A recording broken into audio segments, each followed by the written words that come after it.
Hola, buenos días o buenas noches, según corresponda. Yo soy Horacio Pérez y os doy la bienvenida al podcast Investigando la Investigación, el podcast donde hablaremos sobre temáticas muy relevantes dentro del mundo de la investigación, como en qué temas actuales y de impacto se está investigando en todo el mundo, cómo llevan a cabo su investigación los investigadores y cómo es su vida y día a día, qué les motiva a investigar y qué problemas encuentran y resuelven para poder seguir adelante. Y además nos centraremos no solo en la investigación académica, sino también en la transferencia tecnológica y en cómo se realiza la investigación en las empresas.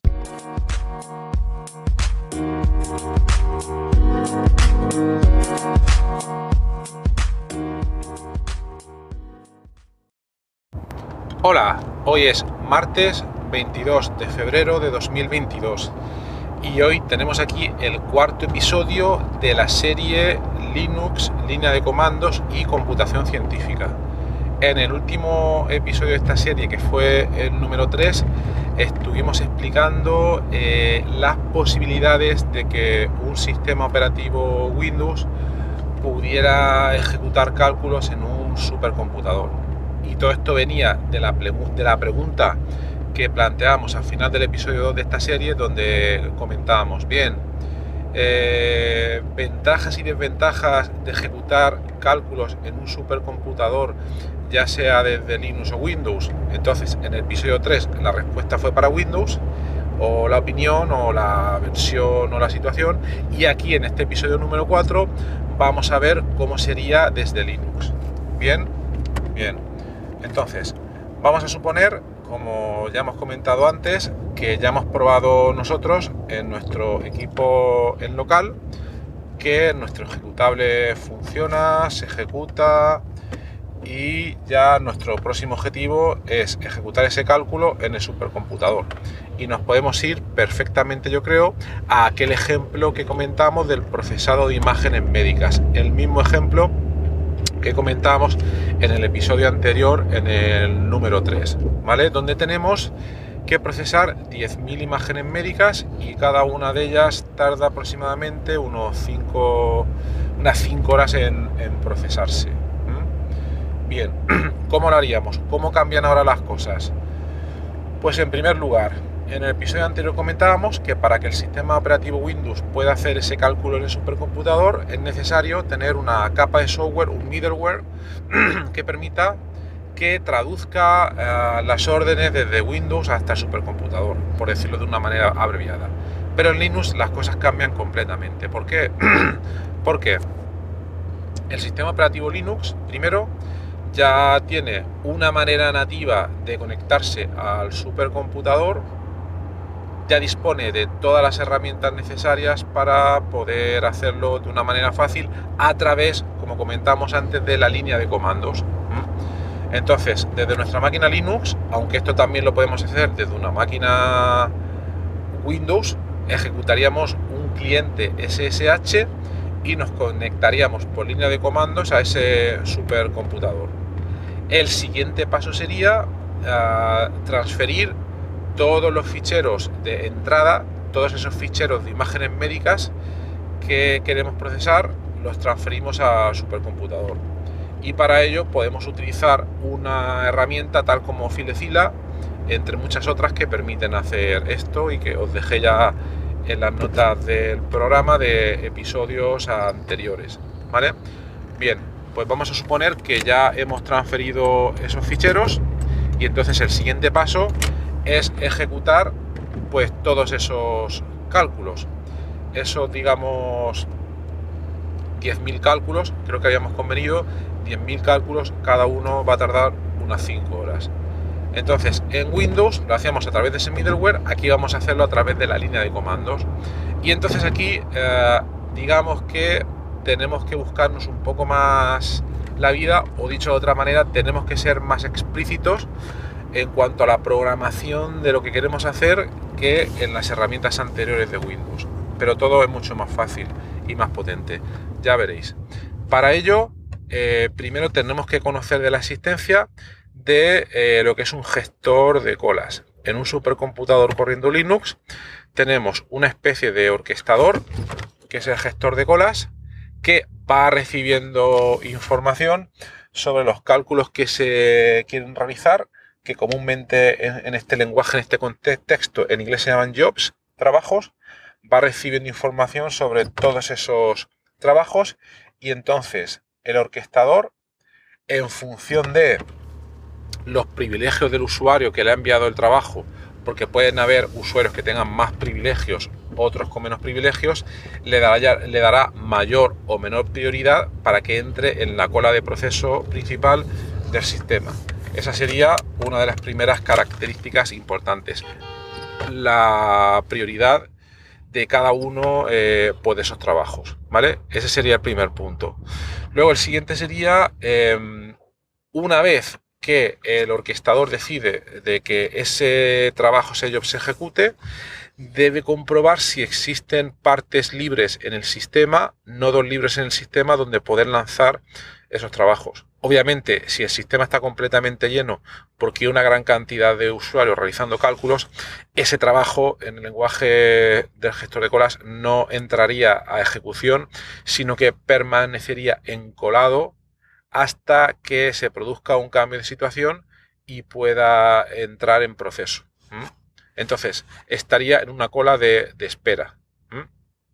Luego, cuando alguno de esos nodos se quede desocupado, entrará a procesarse y ahí estará, bueno, pues hasta que termine. También lo que puede pasar que ese job, cuando entre en un nodo, dependiendo de la política o la configuración de ese centro de supercomputación, es posible o no, todo depende, que comparta proceso en ese nodo con otros usuarios o no. Pero eso va a depender mucho de esa política del centro, ¿vale?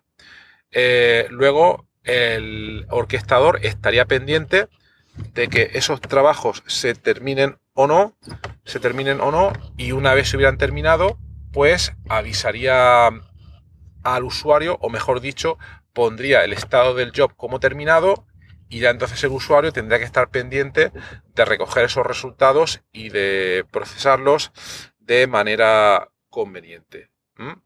Bien, aquí he comentado que existe un orquestador, que existen un montón de cálculos que hay que realizar, que ese orquestador está pendiente de los privilegios, de que el supercomputador esté libre en alguna de sus partes para lanzar esos cálculos, pero nos ha faltado una cosa muy importante. Nos ha faltado explicar cómo el usuario, nosotros, además de haber transferido esos ficheros, los enviamos al orquestador. Esa parte es importante y no es obvia. Entonces, la solución lo voy a comentar a muy grandes rasgos. En otros capítulos ya lo comentaremos un poco más en detalle.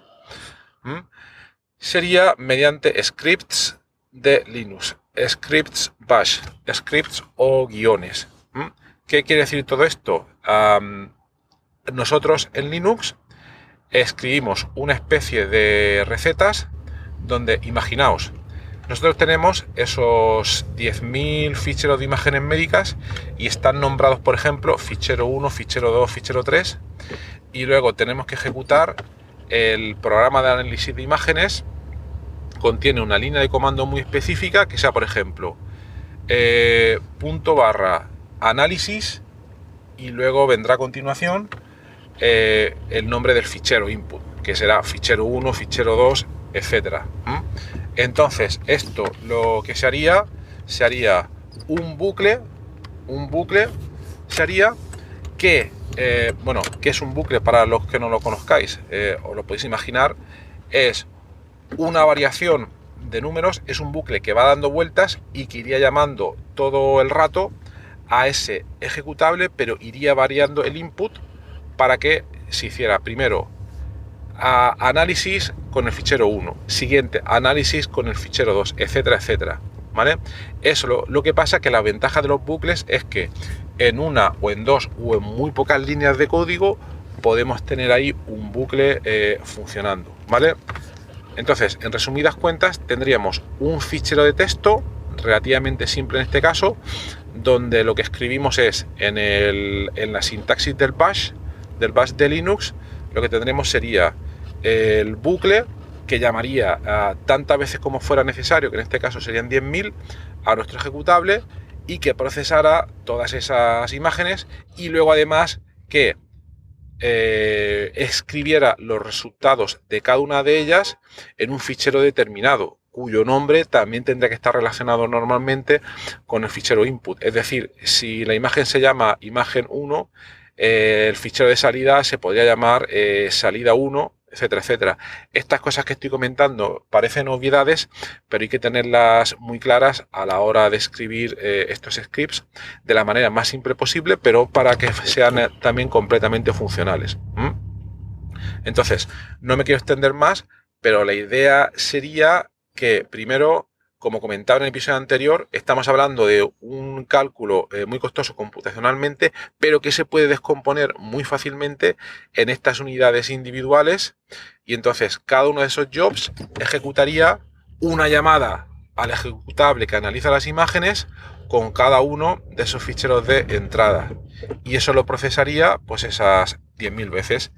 Entonces nosotros de una tacada enviaríamos esos 10.000 jobs al orquestador, y el orquestador ya iría diciendo, bueno, pues ahora a ti, usuario, Horacio, te voy a permitir que entren 5 cálculos tuyos al supercomputador, a las unidades de proceso, a los nodos.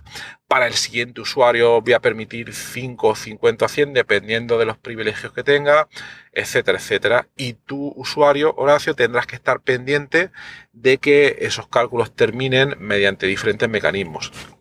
Entonces, un usuario en línea de comandos, no me voy a meter en la parte técnica en detalle, pero hay diversos comandos que te permiten hacer un seguimiento de el estado de la cola, en qué momento o en qué estado, mejor dicho, se encuentra tu ejecutable, tu cálculo para cada uno de esos 10.000 ficheros, si se está ejecutando o no, si está encolado o no, si ha terminado el proceso, etcétera, etcétera.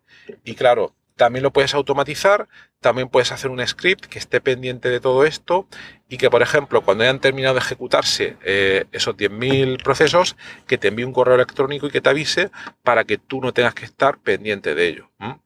Pero lo más importante de todo esto, no me he metido en la parte técnica porque esto es un podcast y todos estos detalles es más fácil verlos en pantalla, ¿no? Yo solo quería introducir las ideas, y la idea principal aquí es que aquí no hay que utilizar ningún middleware, no hay que utilizar ninguna capa de software intermedia, y nosotros, programando unos scripts que son relativamente fáciles de implementar, podemos tener una potencia bastante elevada a la hora de realizar todos estos cálculos tan complejos, todo porque el supercomputador está corriendo Linux, y además que eso permite una gran compatibilidad entre los scripts que estemos desarrollando. Pero es que luego además ese supercomputador que está corriendo ese gestor de colas es una abstracción importante que nos va a permitir que todos esos jobs, esos cálculos se ejecuten de una manera transparente a nosotros. Obviamente esto se puede complicar muchísimo más. Nosotros podríamos tener un control mayor sobre el gestor de colas si los administradores no lo permitieran, pero no me quiero meter más en detalle, y quiero que sobre todo se vea la idea principal de que mediante Linux y línea de comandos es una de las maneras ideales, a pesar de que tiene un coste intelectual un poco mayor, para poder controlar toda esta gran cantidad de cálculos en cómputo científico que queremos realizar. Bueno, pues hasta aquí el episodio de hoy. Espero que os haya sido interesante, y nada, a ver si os interesa, y seguimos en otro episodio más tarde de esta serie. Que tengáis un buen día. Hasta luego.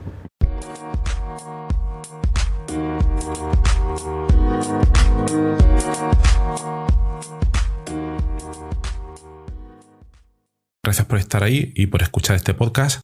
Os recuerdo que en las notas del episodio tenéis los detalles sobre muchas de las cosas que hemos hablado hoy, y también un formulario donde, si quieres, puedes opinar sobre el podcast, para bien o para mal, como quieras, estás en todo tu derecho, y también sugerir, si quieres, un próximo entrevistado o tema que está relacionado con la investigación, claro. Pues tu opinión me parece muy importante, tanto a mí como a toda la audiencia de este podcast que va creciendo y que va contando muchas cosas interesantes. También comentar que si te interesa alguna de las técnicas que hemos mencionado hoy de manera muy breve en el podcast, me puedes contactar directamente y te puedo dar más detalles. Y por último, si te ha gustado, te agradecería muchísimo que lo recomendases a quien veas que le puede interesar, y difundirlo por las redes sociales o donde sea. Y nada, y si estás en Apple Podcast, pues ponernos ahí 5 estrellas o 4, como quieras, siempre viene bien. Muchas gracias, hasta luego.